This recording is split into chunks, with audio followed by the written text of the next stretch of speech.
Shubha Menon dropped the copy from copywriter to become a writer. During her advertising years, she wrote 2 books, The Second Coming, a romantic fiction published by Harper Collins India, and a non-fiction book, Resilience, Stories of Muslim Women published by FrontPage Publications. Her ongoing interest is mental health awareness, and she has anchored a television show, written articles, as well as curated several talks on the subject. Her third book, which will be launched this year, is a memoir on mental health. We expect you to continue to award us with your love and your support by subscribing to our channel, by sharing it, and by pressing the bell icon to ensure that you get regular updates.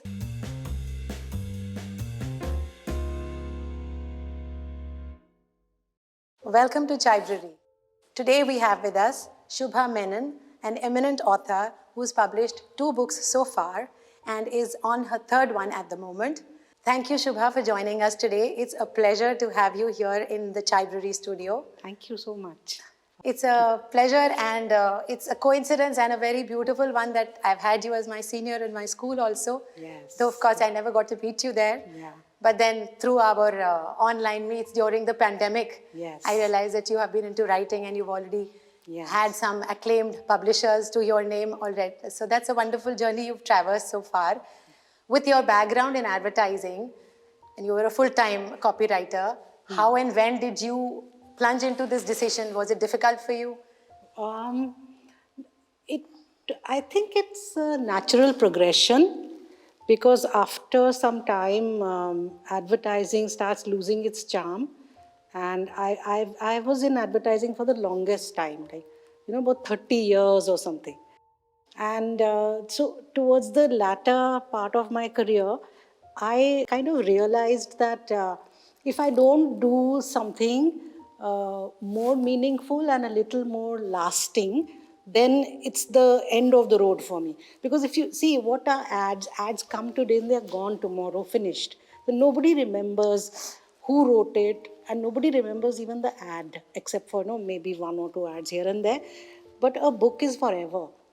So I had to write that book. Plus it so happened that the story came my way.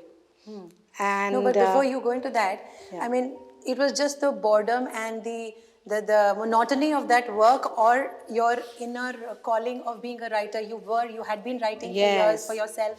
Yes, I had been writing. I had been writing articles for a lot of magazines. And I had, I had attended a whole lot of workshops on film and theatre and novel writing. So I was kind of getting ready for this move, So before quitting advertising, I think for about 5 years, or maybe even 10 years, I was just preparing for this. So you had been on the brink of taking that decision for 5 long years. Yes, but advertising is not easy to leave because it's a lot of fun. At least it used to be till some time back. I believe now it's become far more sort of, mechanical, and there's been a lot of change, and it's not that much fun. But when I was there, it was like it was like if you couldn't go to office one day, you used to say, why can't I go? Really? It was like so much fun. Wow. Yeah. So that made it even more difficult for you to take that decision. Right. And plus, the salaries are good. Then every year they pump up your salary just a bit, enough so that, you don't quit. So you are there, and, you are in that bubble, and it's very comfortable, and you don't really want to go. Comfort zone. Yeah. Money is flowing in. What else do you need? Yeah, so it was great. Till, I think a lot has to do with, as you become older, things change in your own head. Yeah. And I think that was the main driving point for me, because I grew out of advertising. Yeah. I think I grew out of advertising. And wanted to grow out of that comfort zone. You really Yes. So I stepped out. So one day I dropped the copy from the word copywriter, and I became just the writer. Yeah, that's a very cute and interesting thing to say, yes.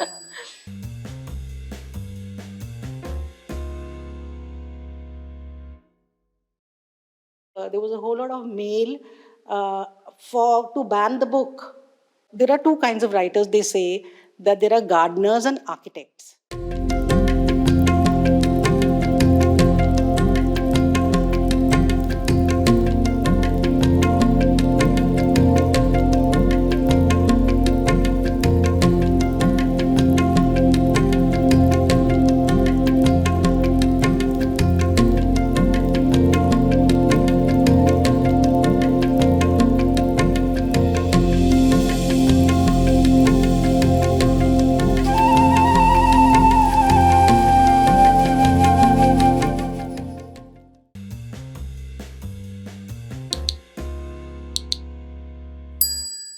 But it is still not to be denied that an artist has to have a very strong calling inside, and there is a huge element of a risk taker inside an author, an artist, because he takes a plunge like that. Because so many other people may feel the need to want to explore life from the other side, but they may not have the courage to.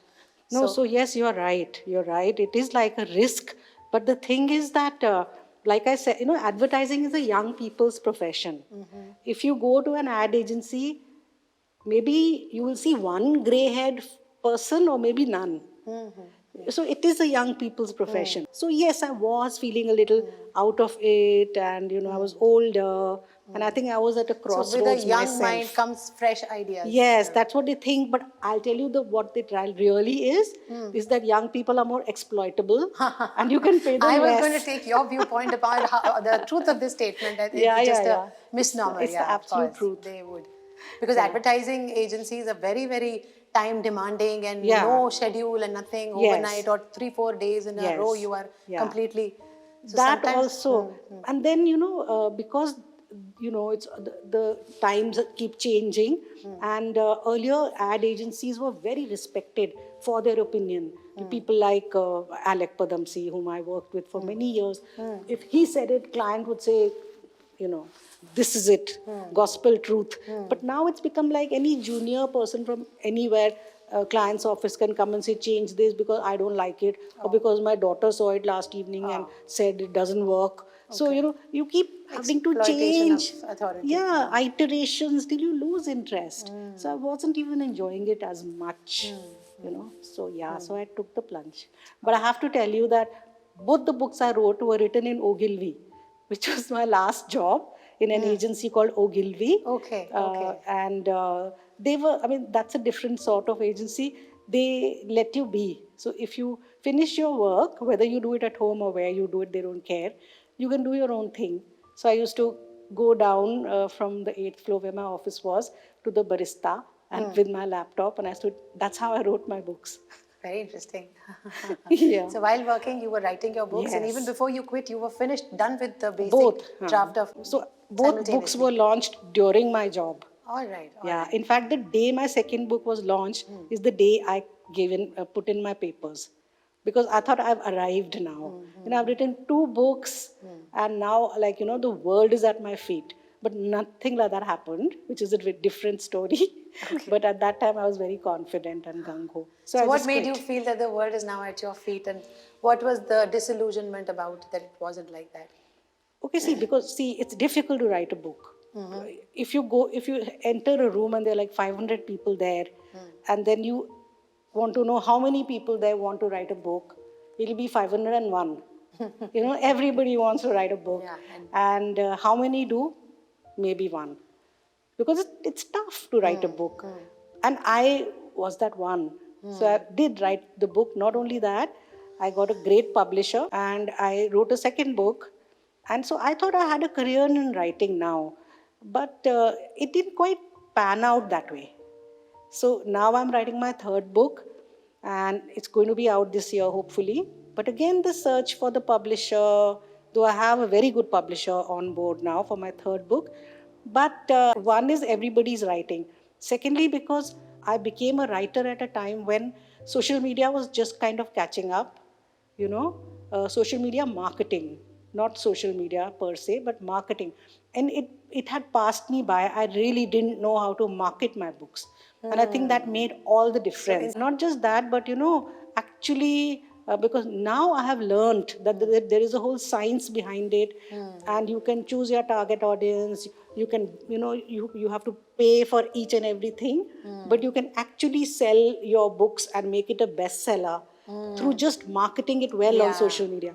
Now, I didn't know this before, and so I didn't push my books. So they may be good books. People who read them tell me that, they're very good books, but they didn't see the kind of success that they could have. And that gets me to maybe the next question could be that your book is such a roller coaster, such an entertainment, and full of good content, while you have kind of wrapped it up with very tasty and sizzling masala. So I think people need to read the book. So where did the trigger of this story, that the first book that you have, The Second Coming, happen? So I used to be in an agency called Lintas at that time. so, at lunchtime, I would sit with some other girls would bring their lunch, and we'd sit around this round table and eat. And every day, the conversation would be only this, that, my husband has put on weight and he's such a slob. And, that client from that Thapar something, he's so good looking.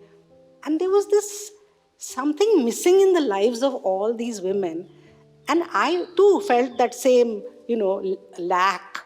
And I found that there are so many women who are so disillusioned with marriage, you know, and nobody writes about it. Because, when it comes to romance and stuff, people only write about 17, 18-year-old girls. And it's as if a woman, when she's older, she doesn't exist as a woman. She just exists as a mother or an auntie or something. But she has all those feelings inside her, and I just felt that they have to be aired. So that gave me that germ of an idea, and that's how I started writing it. So basically there were elements of autobiography also, because you also related to those feelings, and of course the environment around most of the women going through similar feelings, and which is so relatable. As a reader, I completely relate to all that headspace of the main protagonist that you've created over there, and the kind of thoughts she's going through. And I know that one of your readers called you up and told her that it seems like her story, and I think every second person would feel like that. We all go through it. It's so, I mean, you picked up a universal strand and then you presented in a very refreshing. I hope so. Thank you. So, I mean, when just like they say ki every woman or every man at some point, or mostly most of the people would feel something like, which is why I said it is universal, that okay, I could have married somebody else, it's not the right person for me. So, it's a very cliched kind of a feeling, and even theme, so to say, Ghar ki murgi dal barabar, is a very, very repetitive muhavra. But to be in the hands of a skillful author, it acquires that very refreshing appeal and impact. So how did you manage that? How did you balance both the aspects? So, when I thought about it, I said, okay, so I'm going to write about a woman or women who are disillusioned with marriage and are actually looking for something out there, some other man who's the dream lover. That, Minnie in the book, she calls him DL. DL, I was going dream to say lover. That. And she calls her husband Sikko Sham because she's really sick of him. All those, of course. Yeah, but just the whole thought of this, slightly overweight, almost menopausal woman who is quite weird in her own way, but she wants a Mills and Boon romance. I mean, how is she going to get that Mills and Boon romance? Yeah. She maybe could have got it when she was 17, 18, but at touching 40s is going to be hilarious. So I wrote it like that. And frankly, I think it is also a cover-up, if you ask me, because when you really want to put across innermost feelings, then you can cover them up with humor. So it can actually be quite agonizing, and women are pretty anguished about this, that the fact that the man that they married, he became something else after marriage. So when he was courting her, he was buying her roses and chocolates, and every word she spoke was like he held on to. And after a year of marriage, he's only calling his computer darling, and he's calling his car, darling. He's calling her baby, and she's there like part of the furniture. So to come to grips with that is very difficult for most women. It's a real falling from a height, and it is painful. But to really bear those feelings, I prefer to do them through humor. Yeah, I think humor is the best packaging that can be awarded to a subject like this, which can be otherwise painful, or if you want to convey something through it, it can fall into the zone of the preachy and the pontifical tone, which you avoided, and you brought it out so lively and such a light-hearted tone. I don't know, preachy, of course, you'll be surprised to know that there was a whole lot of mail to ban the book. Yeah. Really? Women wrote mail to ban the book. But you even ended the book on a very I conventional know. kind of I did, but then what was the calling for? They said that this book is promoting adultery Oh my God. and it should be banned. We I are was so still- shocked. It's shocking. And It then really is. some, you know something, some university in Punjab picked up the book and made it a kind of, they like kind of wrote a thesis on it, again on the changing Indian woman. So obviously, you know, something was right about the way it went. But so I refused to be preachy. I mean, who is anybody? That's my thinking. You know, who am I to judge? You know, I can only look at you and narrate your story, and whoever's listening can make their own judgment. No, but while you're conveying your viewpoint, but in a very, Yeah. what would be the word for it? In a subtle manner. Subtle manner. And so in the end, you know, she goes back to her husband. Yeah. And so that's the spoiler for Yeah, it's a whoever's not spoiler. read the book. But I mean, so Because in it a way, almost looked like that somewhere there was this pressure of being conventional, because that guy who seemed to be actually stepping from somewhere heaven has been purposely, poked with some one or two flaws here and there just to let him be erased from her. yeah, because you know, frankly, I thought if my husband will read this book, which he did, he's not going to like it. And not just that, my mother-in-law reads it. What does she say? Now And that's a very interesting perspective, that writers are also real human beings and they also have to go through stuff like this. Yes. Yeah. So Because I, as a reader who's so far away from you, who doesn't know you as an author personally, of course I know you, but if I don't, I would never think, oh, writer would have had to go through something like this. But yes, the first line that you have to cross is your own immediate people. So how did you deal with that? So I made it conventional. Okay.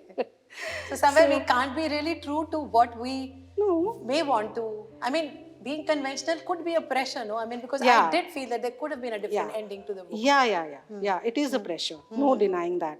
But on the other hand, I thought it made a beautiful fantasy. Because here is a woman who went out, explored, did everything she wanted to, and then came back and lived her same life with the same husband so happily. I mean, which husband in real life will take a woman back like that? So it's a fantasy. You have your fun, you have your cake and eat it too. You have your affair and you have your marriage too. So it's a fantasy. From that point of view, I think it works very well. Right. That is also one perspective of it being a fantasy, apart from the fantasies that she harbors inside herself throughout. Yeah. But I think her husband was also very scared and insecure, and which is also one reason it is validated. But yeah, I don't know if he was a bit scared, yes, but he also was a very cool man, because he said, even I had a big crush on that lady I met at the bus stop. Used to meet every morning the mother at the bus stop.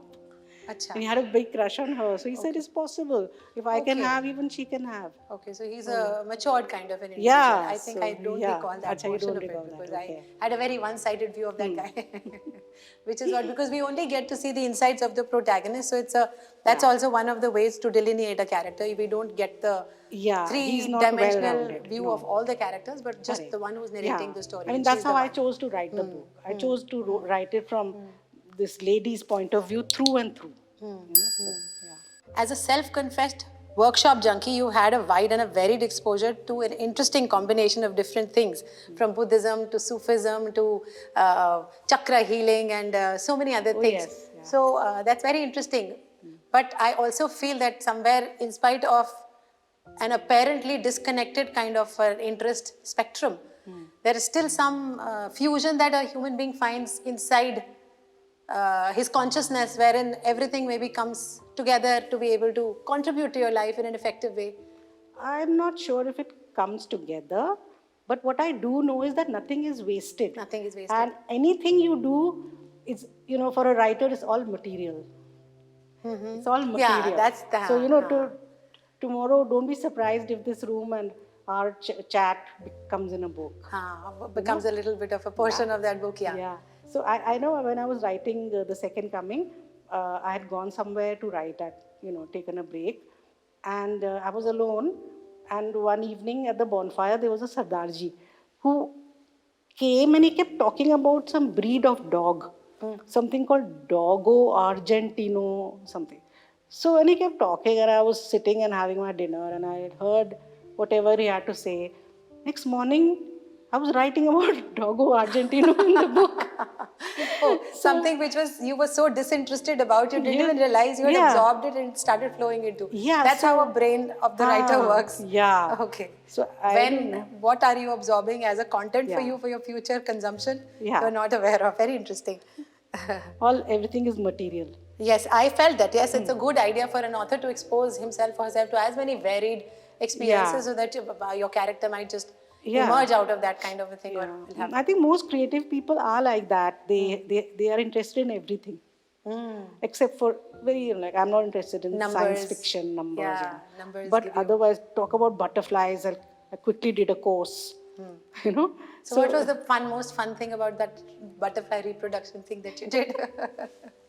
Anything? Well, that it was fun because they gave us 3 plants and said that, these are the 3 plants. Like they come and sit on one and they eat on the other, and on the third they reproduce, something like that. Okay. So they gave us, and I went and planted them, and I kept looking for butterflies, but not even one came. Okay. Yeah, that was a sad part. Okay. But I get excited by things like that. Very interesting. People with an artistic temperament are generally wired not to fit. So in your growing up years, when and how many times did you realize, or you had to go through that kind of a pressure where or did it happen with you, or you were otherwise like everybody else, you mingled with the... Well, I think I have had a problem of fitting in. Like I have seen that throughout, school, college, work, etc. I've never been part of a group. Otherwise, you find girls and women, they will all be in a large, like close friends within that group and all. I'll be the one standing outside the group. Like everybody's a friend and nobody's a friend. I can totally relate to that. I mean, and even my daughter, she would say, I want to be a part of that cool group. And for a while she was.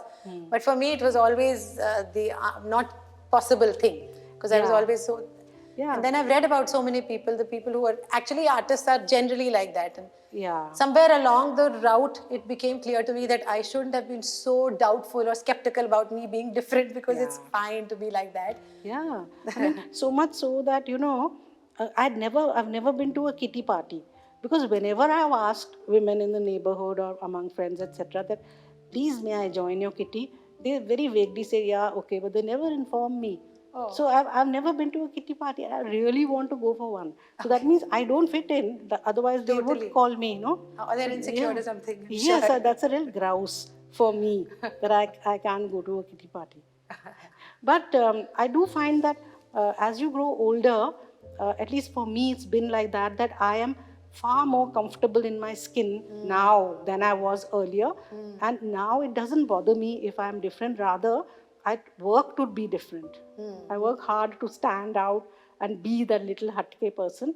And I think I manage more or less, and I'm happy that way. Yeah. So all the people, I would like our viewers to understand that in their nascent stages of that temperament, not being discovered and understood and valued, they need to be more sure of themselves. I think so, yeah. That they're on the right path, they don't have to keep questioning or keep being skeptical about themselves. Something's wrong with me, I'm not good enough, and feelings like that people go through. Yeah, so rather than fit in with people, it's great to kind of be comfortable with yourself. Then everything is fine. But it takes time for a person to understand all this. Yeah, it takes time. Your ongoing interest in mental health awareness, and you're anchoring a television show as well, curating talks on the subject, is something that made me curious about that side of your journey. Would you like to share more about it? Yeah, sure. So actually, I have an illness called bipolar disorder. And I have a family kind of tendency.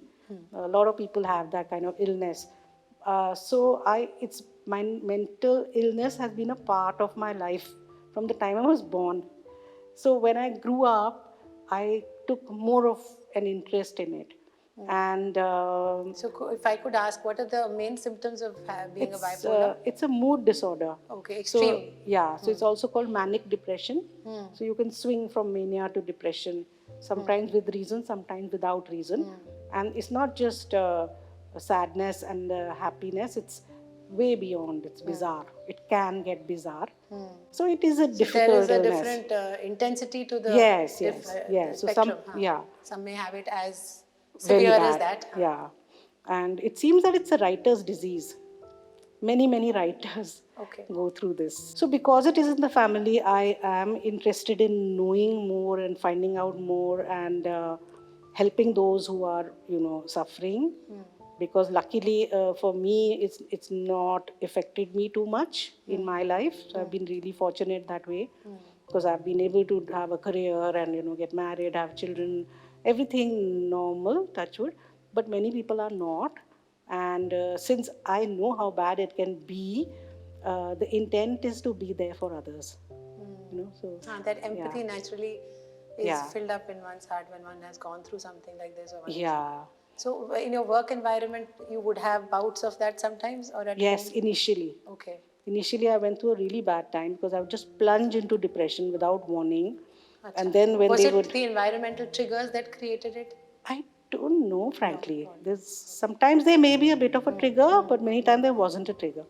And then, you are being expected to work and come up with brilliant ideas for campaigns, and you just cannot, just can't do it. I mean, you're dealing with so much inside. Yeah, so it was horrible. That's why I feel that, one should help. In fact, the third book that I'm writing, it's on bipolar disorder. It is my experience with it and the experience of members of my family. So it's not a fiction? And no, it's a memoir. Okay. Yeah. So it should come out this year. Want you to enrich us with your nurturing love for qawwalis. You mentioned that as one. Anything and everything about your love and exposure to them. And maybe, I don't know if you've been also going to places like Hazrat Nizamuddin Dargah for yes. enjoying, or where are the other places where else you get to hear real qawwalis and the spirit of qawwali?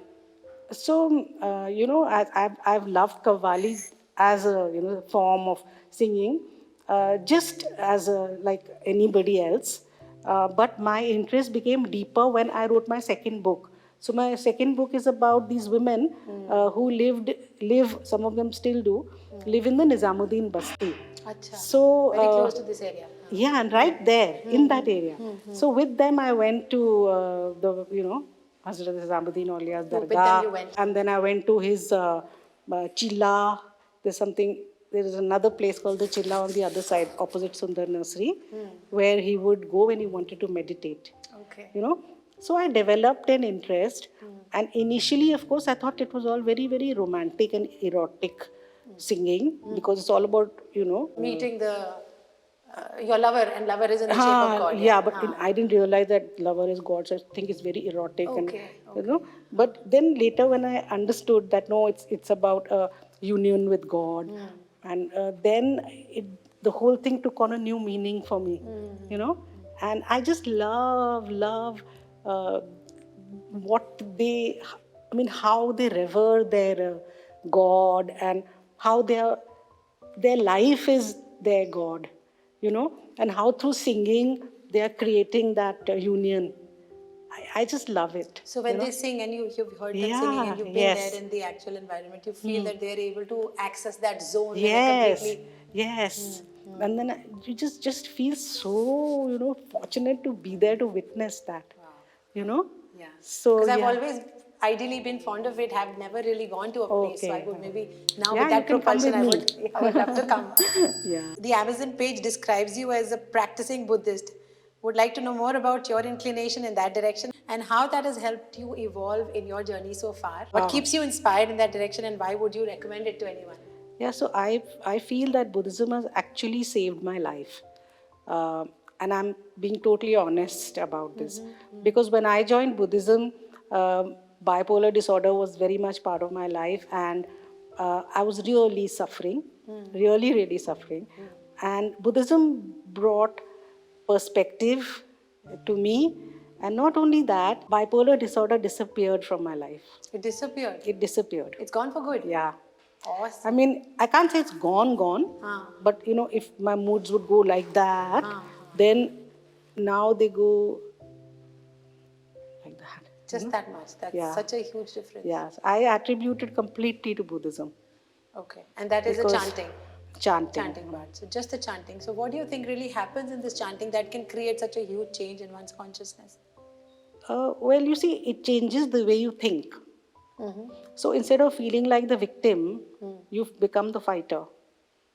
So instead of saying, oh God, why me, why did you do this to me? You become like, I'm going to change this because I have the power to change it. And I will overcome this so that I can help many others overcome it. But this is, so is there some theory also along with it that you're reading which Yes. actually influences your thought process? Yes, yes. Which is a part of what you just Yes. shared. Yeah. Okay. So there's a lot of reading that you do and can do. So that and So there's a lot of reflection that you are led into because of that kind of reading. yes, yes. And it changes the way your brain is wired. And not consciously that you sit and make it change your thing, but I mean, just by interacting with all the others who are already in the practice, just this huge shift from victim to fighter is one big deal, you know. So in a community where you're feeling secured enough about Yeah. coming and talking about what Yeah. you've gone through and what others are also sharing in Yes. an open-minded kind of an environment. Okay, yes. I think it's a huge role that community also plays in that. Yes. And you know, initially when I joined, I used to never go for meetings and I would never chant. I just thought, what a nuisance. What have I gone and done? And I don't really want to be part of this. But I couldn't leave it because somebody had initiated me and I didn't want that person to say, okay, look at her, she just walked off. So just for that, I stuck around for a while. Okay. But then, you know, one day I went for a meeting and there was this man standing there who was sharing his journey. And he said that he couldn't walk. I mean, he was literally crawling around the house because he had some injury which was not going and it was really bad. And then there he was standing in front of me. And not only that, he danced at the event. And I said, my God, if he can do it, I can also do it. If he can just, you know. A lot of transformational stories over there. Right. So that inspires you so much. Other people are doing it. And not only that, they're helping you do yours. And then you're helping others. It's a beautiful community. Hand-holding, for each other. Yeah. So I love it. So I would tell everyone to join it. But of course, with the eyes open. I mean, no blind faith. So, you know, learn a little bit, find out more, see if it works for you, and then come. So do you have any recollections of your early childhood having gathered fodder for your developing into an author? Yes, I do. You know, I was, by the time I was, I think, 2.5 or something, I could read. Yeah, and people used to come from, you know, far away in the colony to see this wonder kid who could read. Okay, so you were a precocious child. Yeah, actually, I had older brothers and sisters. Who were reading already. So, I picked it up very fast. But because I had a disturbed childhood, very, very disturbed childhood, my solace was books. So I read like a maniac. I would read all the time. And so ask any writer, the foundation for becoming a writer is reading. You know, so my foundation is very strong because as a child I read massive amounts, you know. And then I remember that when I was very small in school, class 3 or 4 or something, there were these writing competitions and I won all the competitions in writing essays, writing story, writing poetry, writing play, not only in English but also in Hindi. So I won everything. So yeah, so you had a very literary environment in the house also? No, not really. Not really. Books was my escape. And your siblings also, you said they were also into reading? Yeah, they also But you were the most hungry for books. Yeah. Like when I read, then everything else disappeared. So, I mean, if I could ask you, I mean, you said you had disturbed childhood. Is it something that you can share? I mean, yeah, I can. My mother had bipolar disorder and hers was very acute. Achha. And when she was growing up, there was no proper medication because psychiatry itself is a very young discipline. So, you know, say about 60 years back, maybe more, 70 years back, psychiatry was very, very nascent, especially in India. So poor thing didn't get any proper treatment. So it kept on and kept getting worse. Aggravated. Yeah, but we as children didn't know that she's unwell or what it is. We just were so scared. Yeah, we just were like petrified of her, tiptoeing around our own house and never trying to be outdoors all the time. So it was bad, you know. Of course, later on, I understood that it was just an illness and all that. But later on we understand, but the childhood part is very vulnerable and you are absorbing and taking the impact very drastically on. So did you have to, I mean, maybe that is also the reason why you inherited it, because you grew up in an environment of fear. So it's not just genetic, but also environment driven. Possible. But in my case, the genetic load is so heavy that I guess it was inevitable. So far we, of course, were talking about your background and your other influences, and now we want to take a dive into your book. We've already discussed the character a little bit already. Can I show it on camera? Yeah, why not? Please, yes. So this is the book we're going to talk about.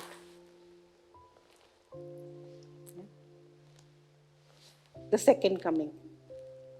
So one of the reviews of your book quite accurately describes it as an interesting amalgamation of fantasies. It says fantastic marriage, fantasies.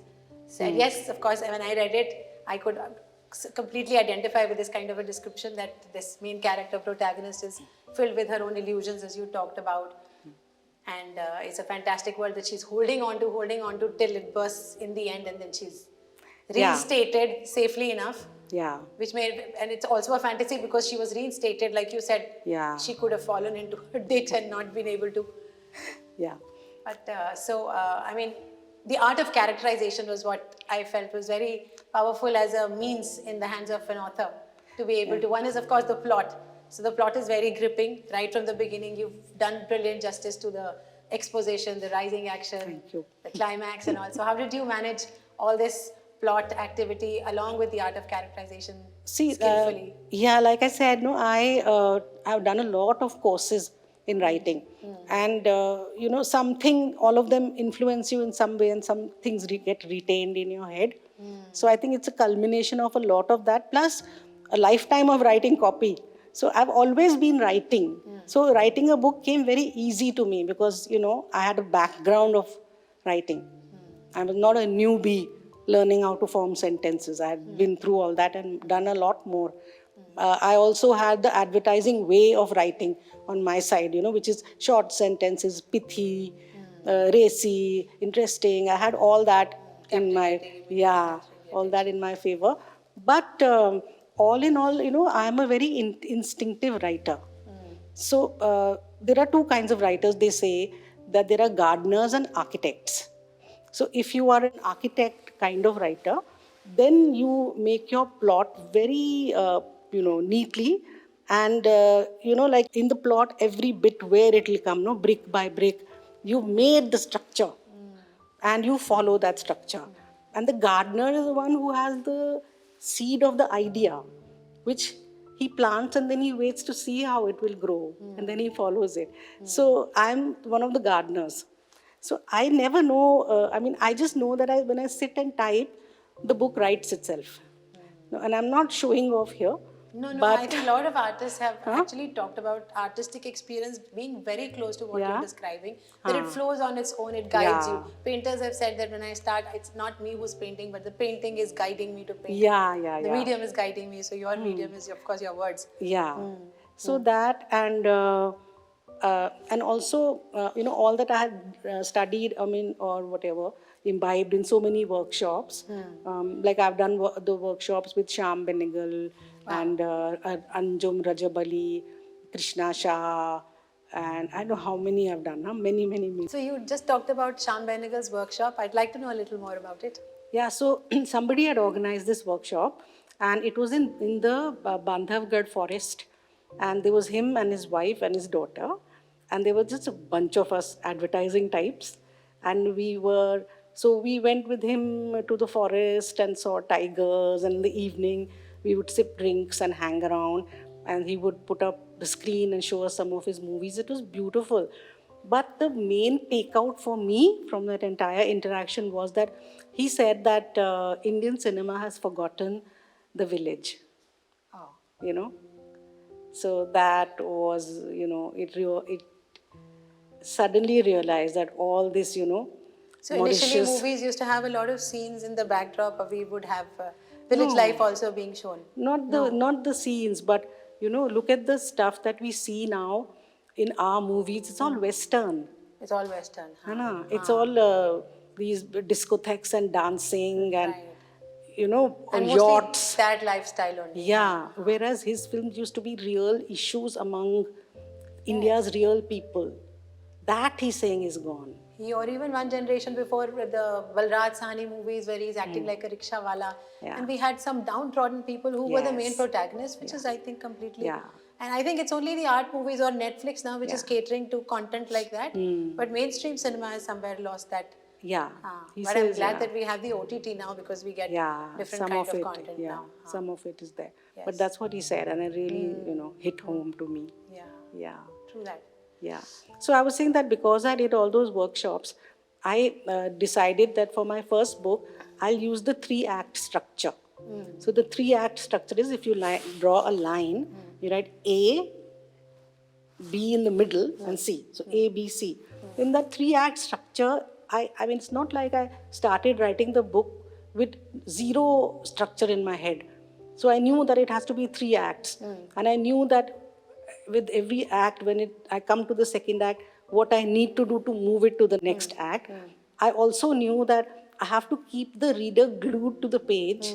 So I kept adding a lot of, because you see, once one of the workshops I attended, I was told that the whole thing is about somebody wants something very badly and doesn't know how to get it. So in my case, it was Minnie wanting this dream lover really badly and doesn't know how to get it. So the meat of the entire thing is Minnie trying to get that guy. Each time she thinks she's there, something happens and he walks You really off. keep the reader waiting. Yeah. And finally it happens, and happens with a bomb, like a bang. Yeah, so I mean, I knew these things, so I had internalized So those them. were consciously being planned Yes, out. yeah. The structure was in place, Yeah. and then of course the rest of the meat was I spontaneously. kept populating, I kept populating with all the incidents and this and that, yeah. So, but no, I'm not an architect. I'm definitely a gardener. Yeah, there are 2 types, yes. Yeah. Like even when whatever little exploration into the field of art that I've had, sometimes you want to paint a canvas, so you've already had a prior sketch ready and you want to translate it onto the canvas. And sometimes with clay, when I've worked, I've realized that the clay is just guiding me, and then something is emerging out of it, and it's such a joy to see how it guides you. Moving from this first book, which of course is a thrilling entertainer. Thrilling may not be the right word, yeah, but it's a lot of fun to read it and gives food for thought. And each one of us can have our own takeaways from that one. We talk about your second book, Yes. Resilience, which is a lot of stories put together about these Muslim women who've have had very tough lives. Yes. And it's the economically weaker section of society that you're talking about. Yeah. So I couldn't read the entire book, and I intend to definitely finish the book because every story is an inspiration in itself because of the heartwarming and heart-rending element that you put in there. So the first story that I had already written a little bit. Farida's story. So you actually went and met all these ladies. Yes, I did. Yeah. Must have been quite an experience. Yes. But before that, let me just tell you why this book came along. So there is a social activist by the name of Shabnam Hashmi. And she's actually the younger sister of Safdar Hashmi. Who was this activist, theatre activist. Yeah. So this is Shabnam Hashmi's story actually. And she was this girl who was studying in St. Stephen's College. And one day she decided that, what am I doing here? I actually want to go and study communism in Russia. And what better than, being able to touch the soil of the Red Square. So she quit St. Stephen's College and she went to Russia. And then she studied there for a year or few months, and in the holidays she came to Delhi. And she happened to go to Nizamuddin Basti with a friend who was working there. So she started teaching little girls in the Nizamuddin Basti. And then, when it was time for her to go back to Russia after the holidays, those girls said that for the first time in our lives, we are seeing some hope and somebody who cares for us, and now you are going to desert us and go away, and what is going to happen to us? And one of the girls was Farida, whose story is the first story.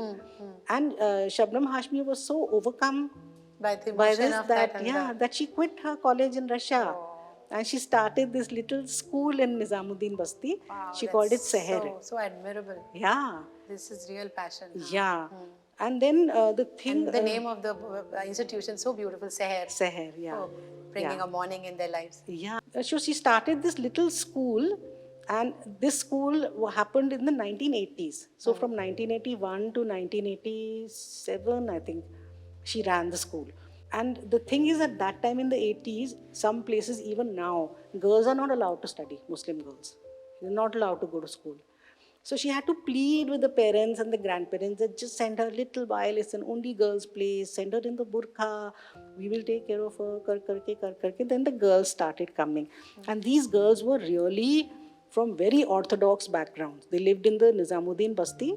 So can you imagine, in the middle of Nizamuddin Basti, where all this orthodoxy is the dargah, which is Sufi, which is just not orthodox. Look at the dichotomy, the paradox of it.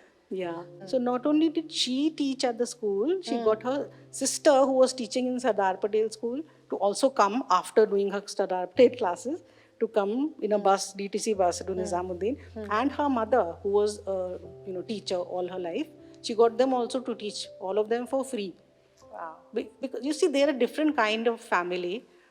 They're all communists, they're all atheists, and they're all non-conformists. And money is not their moving force, motivational force, nothing. So she started teaching these girls who were very orthodox. Farida's father was a Maulana. So they were very, very, staunch, Kattar Muslims. And all the girls there were like this. Coming from very, very orthodox environments. Yeah. And teaching them was Shabnam, who was atheist. Who had short hair and glasses and spoke English and had completely liberal views, total open mind, and she was teaching them. So she taught them, not only did she teach them, ABC 1, 2, 3 and all that, but she also taught them what is gender, what is equality, Which what are the most important rights. takeaways of education, so to say. Yeah, so that's why these girls have turned out to be so strong.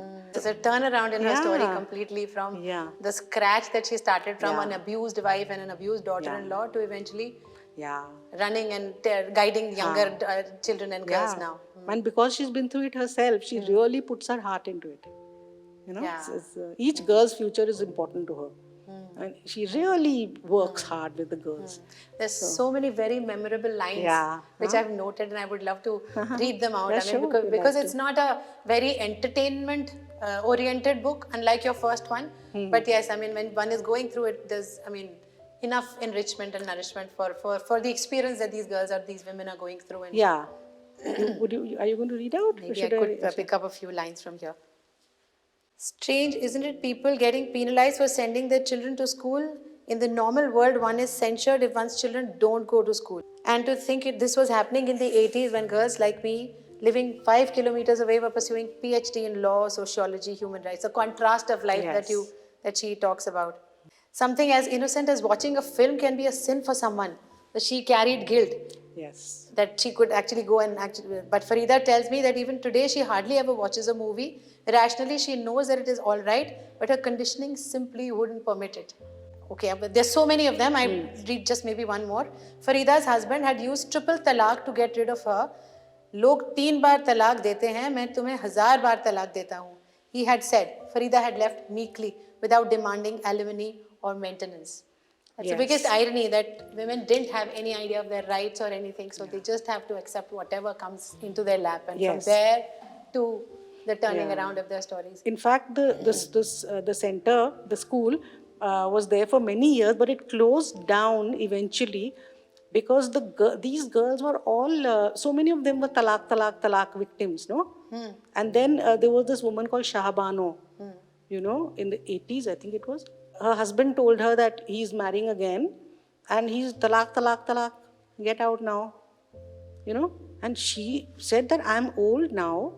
When I was young, I could have still done something with my life. But now where am I supposed to go?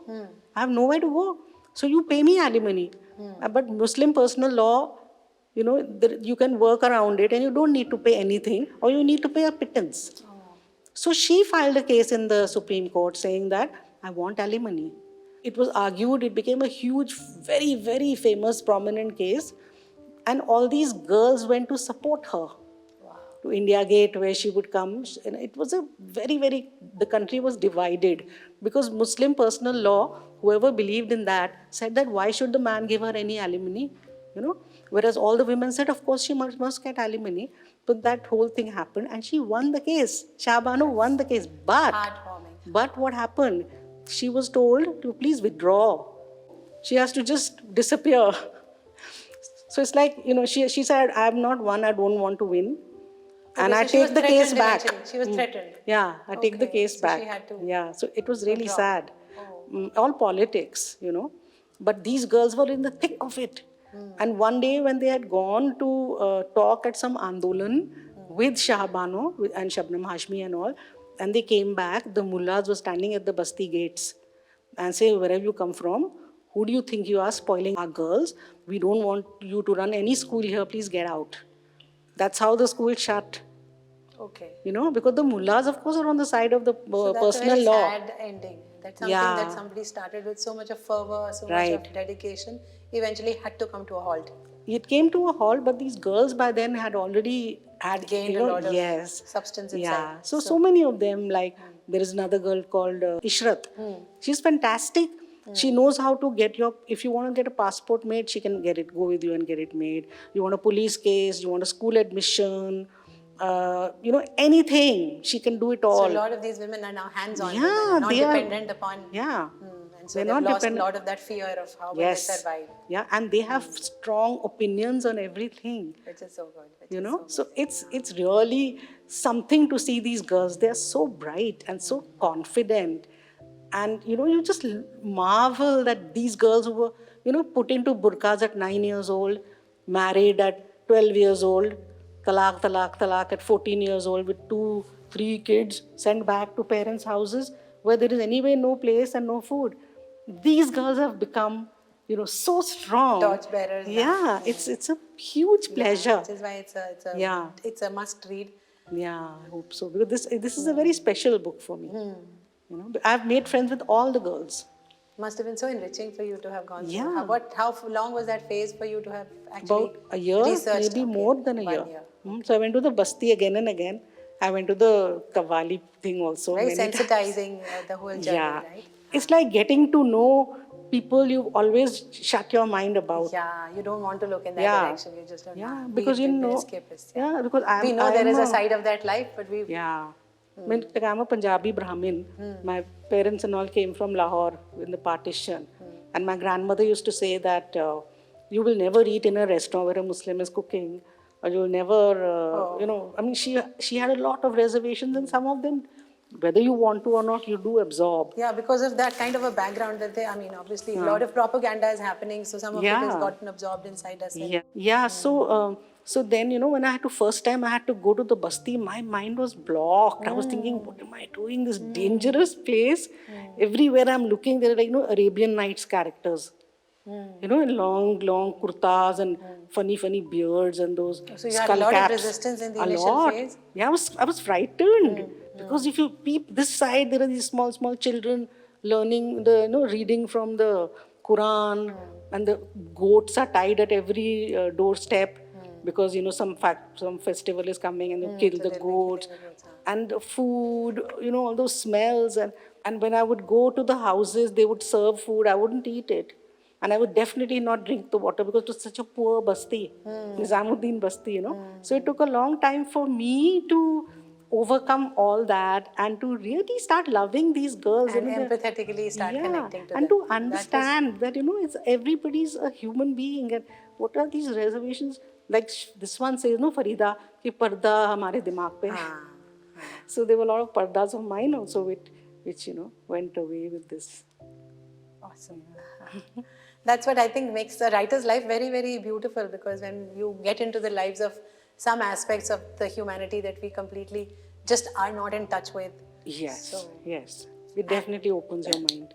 You've already talked about your third book, otherwise that would have been my next question. If you want to talk anything more about it, we can, which is going to be releasing sometime this year. What I wanted to say about it is that I have managed to write that book, but I cannot tell you how difficult it has been. Such a difficult book to write, because it has meant thinking about things which I'd rather not think about. Because it reignites those emotions, triggers them back. Yeah, and I can't tell you how much I have wept while writing and typing. It's been horrible. So it's PTSD, PTSD, post-traumatic stress disorder. But it's also been very liberating in a way, because it's all out now on paper. So it's cathartic, So when you say it's cathartic, is it actually for good that you will have, if you recall any of all that, will not have that impact on you? I think so. Or maybe it's slightly Yeah. nullified, hai na? Yeah, because actually we don't realize, but whatever we store and kind of stamp upon and kind of shut is going to erupt one day. And it's only going to create a stench inside, which is going to make it worse. So it's better to write it all down, I think. Yeah, to open the lid, let it out. Yeah. So it's taken me a long time to write it. I think it's been 5 years now, and I have never cried so much. But when you go back and think of those things, and you see those scenes, and it's just breaks your heart. And you actually painted those scenes in the book? I have. And it's like realizing that, oh God, what have I been through? And then realizing that I have been through it and I've come out stronger. And this is where you are now. It's such a long distance that you've traveled. So it's all right. It's all right. And if it helps somebody who's reading it to deal with their illness, then I think the purpose is achieved. That is the intent of the book, ultimately. Yeah. Awesome discussion with you. Thank you. Such a wonderful time with Shubha Menon today on this episode of Chaibrary. We are so grateful that you came and you gave us your valuable time. Thank you and so we hope much. that your third book does really well and you know all the art of doing the right publicity in the right way. Yeah, now I have. I'm hiring a publicist. That's what I'm doing. Very right thing to do. Yeah. Shubhaji, one important question that we always ask all our guests. What do you think about the platform Chaibrary? First of all, I love the name. I think Chaibrary is just it's wonderful. And it's something so catchy. And I don't know who thought it up. So, but whoever did, congratulations. It's a lovely little name. Even I love it. Huh? Yeah. And it's a great platform because, viewers are going to find out about a lot of talented people whom they wouldn't find out about otherwise because they're not hugely famous. So, you won't meet them on big platforms, but you will find a whole lot of interesting people on Chaibrary, which makes Chaibrary great. So thank you. Thank you once again for coming. Thank you so much. Thank you for your valuable time.